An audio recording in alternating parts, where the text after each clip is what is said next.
This is Iwama town in Ibaraki Prefecture, the home of Aiki, where late Mr. Morihei Ueshiba, founder of Aikido, devoted himself to years of intensive training. This shrine, dedicated to the deity of Aiki, is the symbol of Aikido, a martial art which sets out to protect peace and order on earth.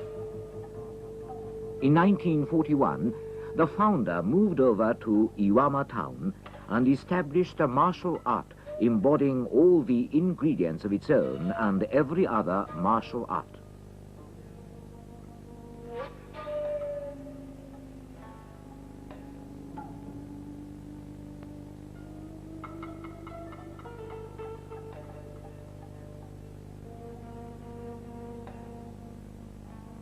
This all-embracing art was named Aikido, which is characterized by Takemusu Aiki, or martial Aiki. What then was the founder's concept of Aikido? Here's a lesson worth remembering.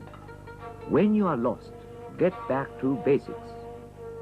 Through this movie, we want to take another look at Aikido with the eyes of an unspoiled beginner.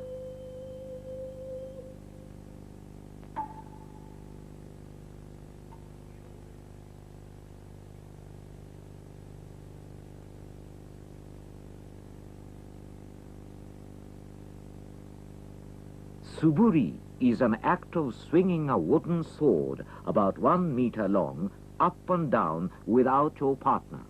It is a basic exercise embodying the secrets of Japanese swordsmanship.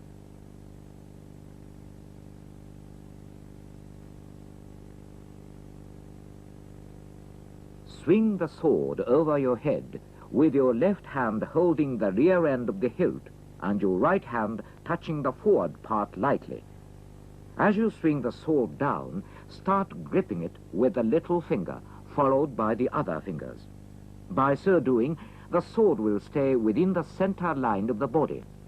Such suburi helps the trainee build a stabilized posture in taijutsu, or empty-handed Aikido exercises. This form of suburi requires twisting your hips as you draw your right foot back and swinging the sword over your head while staying clear of the line of your opponent's thrusting attack.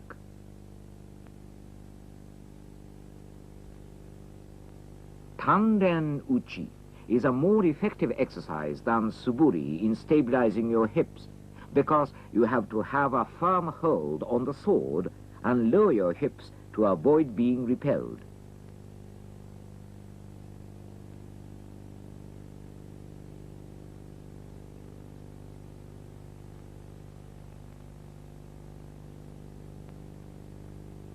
The secret of this kokyu-ho lies in splitting and imparting the ken gripping art to your both hands. This exercise cannot be performed properly unless your hands, feet, and other parts of the body act in unison. This kokyu-ho, which is a must in day-to-day Aikido training, serves to build by degrees abdominal breath power and establish a complete interface between suburi and taijutsu. Here's a concrete example demonstrating the relationship between suburi and taijutsu. The fairly firm hold applied by the opponent goes unheeded altogether. As shown here, the suburi motions can be applied to taijutsu without the slightest difficulty because of their harmonious blend and freedom from conflict with the force of the opponent. This particular exercise is called Shiho Nage.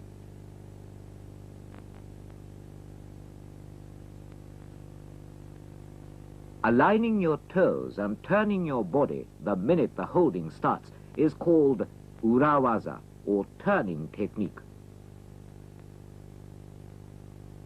Shiho Nage, as a matter of fact, is the outgrowth of the Japanese fencing art. Aikido techniques, be they omotewaza or urawaza, are essentially designed to cope with multiple attacks. The techniques, of course, can equally be applied to one attacker as well.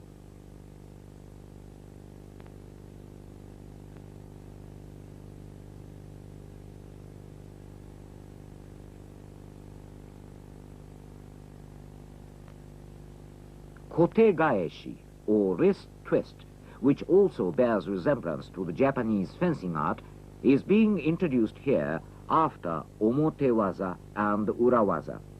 Body movements required at a time when you are surrounded by enemies on all sides can also be explained with a theory of the Japanese fencing art.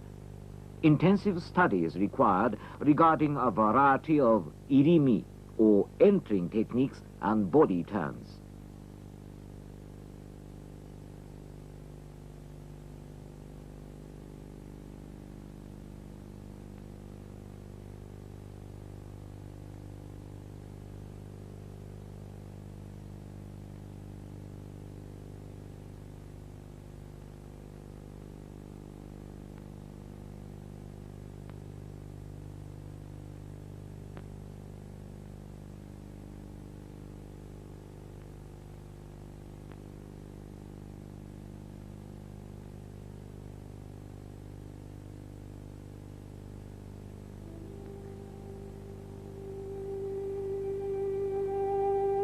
Aikido is taijutsu translated from the Japanese fencing art, and vice versa.